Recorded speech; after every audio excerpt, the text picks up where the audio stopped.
O siya, for today's video nga mga Marikoy, hindi naman tayo mag-iikot-ikot kung saan-saan. At maglilinis nga ako ng kwarto ko. Iibahin ko na rin ng ayos. Medyo nakakasawa na kasi. Tapos magbabawas na rin ako ng mga gamit nang lumuwag-luwag dito. Kaya tara, samahan niyo ako. O sasamahan niyo nga ba ako? O makikichismis ka lang dito?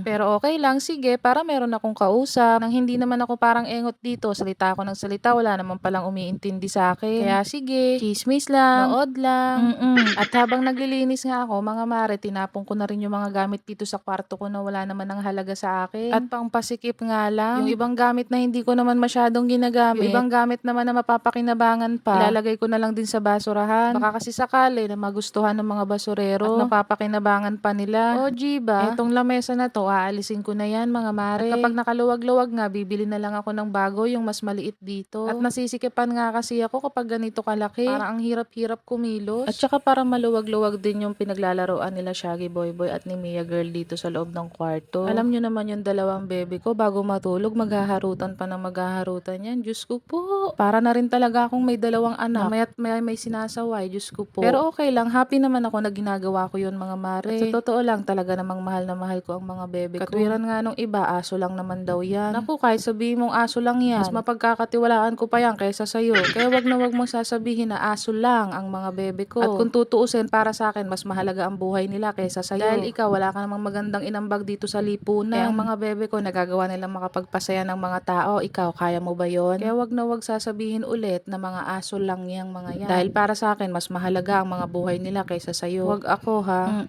Kung sila nagagawa nila magpasaya ng tao, ikaw, kaya mo namang makapagpainit ng ulo. O ba, mas matalino pa mga bebe ko sa'yo. Char!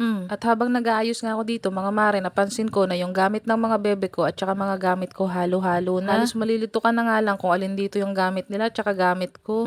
Dito sa part na to, nilalagay ko itong mga pampatulog ko. Etong mga gami na pampaantok tsaka yung mga sleeping pills ko. At sa totoo nga lang, mga mare, hindi ako makatulog talaga. Ewan ko ba, lalo na kapag inaatake ako ng insomnia. Diyos ko po mga mare, overthink malala ako noon gabi-gabi. May panervyos-nervyos pang kasama yun. Tapos, alam nyo ba yung feeling na hindi kayo makatulog? Makakatulog na lang kayo kapag may sikat na ng liwanag o kapag sumilip na ang liwanag. Doon pa lang kayo makakatulog. Tapos no, maririnig mo yung ingay ng kapitbahay nyo. Kaaga-aga pa, hindi pa oras ng construction. Nagpupupukpuk na. Diyos ko po. Kaya ang ending niya, ang gising mo, hapon na. Kasi nga, puyat ka na sa gabi, puyat ka pa sa umaga. O basan ka pa? Sinong relate dyan? Sigurado ako, maraming nakaka-experience dito ng ganyan. Yung feeling na puyat ka na sa gabi, puyat ka pa sa umaga. Mapapamura ka na lang talaga. Pero syempre, kailangan natin habaan ng pasensya mga mare. At hindi naman tayo sa bundok nakatira. Kailangan natin makisama, syempre, lalo na sa mga kapitbahay. Kaya lang, syempre, sana marunong din silang makisama. Ayun lang yung problema. Na kapag tayo, marunong nga tayong makisama sa kanila. Tapos sila, hindi naman marunong makisama sa atin. Tayo lang yung napeperwisyo. Habang tayo, ayaw natin makaperwisyo o makabala sa iba. Sana ganun din ang mindset nila, no?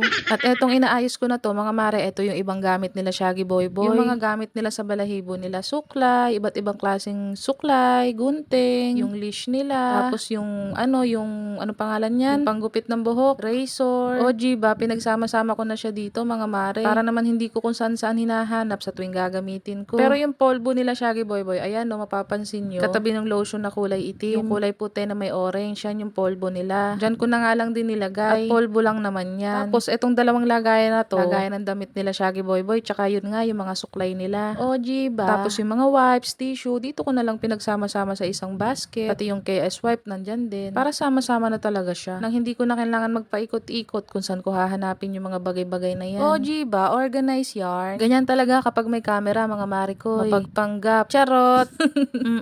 Tapos etong dalawang headband na to, dito ko na nga lang nilagay. Yung isa dyan sa pamangking ko, yung isa dyan sa akin. Tapos mga mare, buti na lang nakita ko tong nasirang tripod kasi ko. Nga sabi sa inyo, dito sa subdivision namin, ang daming asong nangahabol. Ayan nga yung gagamitin ko. Hindi ko naman ipampapalo sa kanila yan, mga mare. Panakot ko lang, syempre, para hindi nila kami habulin. O ba? Mindset ba? Mindset. At tinanggal ko na nga rin itong foam ng upuan. At hindi ko naman na ito mapapakinabangan. At dahil nga inalis ko yung lamesa dito sa kwarto ko, dito ko muna ipapatong yung mga ibang gamit ko na kailangan nakapatong. Hindi nga kasi pwede sa sahig at baka magising na lang ako. Sira-sira na yung mga yan, inat-ngat na ni Shaggy Boyboy tsaka ni Mia Girl. Kaya naman yung mga documents ko, yung mga papeles ko, diyan ko na lang muna ipapatong sa upuan na yan. O ba? Mindset ba? Mindset. Saka ko na lang papalitan kapag nakabili na ako, kapag nakaluwag-luwag. Pero sa ngayon, okay lang yan dyan. Okay ba? Sige po. O ba? Okay lang naman yan dyan, mga mare. Hindi naman magre-reklamo yan dyan eh. Pero sa totoo lang mga mare, pagkatapos kong mag-video, iniba ko ulit siya ng pwesto. Susunod ko na nga lang na video, ipapakita sa inyo kung anong pwesto yung iniba ko. Yung kama ko, iniba ko rin ng pwesto. O ba, hindi ko na nga lang naisama dito sa video na to at nakalimutan ko na din. Ngayon ko nga lang napansin habang nag-BBO ako na hindi ko pala na-videohan o naglipat ako ng pwesto. Hayaan nyo na at alam ko namang hindi yun mahalaga sa inyo. Patapos na rin naman ako dito, okay lang yan. Sa susunod na lang ulit na video mga mare. Basta panoorin nyo ulit yung bago kong upload ha. Yung magiging upload ko pagkatapos ng video na to. Isipin nyo mga mare, kung mapapansin nyo maliwanag pa no naglilinis ako. Pero yung mga basura nga gabi ko na nailabas, gabi ko na naitapon. Kasi nga ngayon ko lang naalala na yung dustpan nga pala namin nasira lang nung nakaraang araw. Kaya nung gabi pa lang ako niyan bumili. Kaya nga gabi ko na rin naitapon. At nung pagtapos ko nga magwalis, bumaba na muna ako at sinetap ko tong electric pan na to. Etong electric pan na kulay blue na to, bago lang to mga mare. Free lang to nung kumuha kami ng e-bike. Bali marami nga silang freebies no. Kaya nang pagtapos kong isetap, ayan kinuha ni mother yung karton. Para naman dito ilagay yung mga ibang stock namin dito. Yung mga platong hindi na namin ginagamit. Yung mga collection niyang Tupperware. O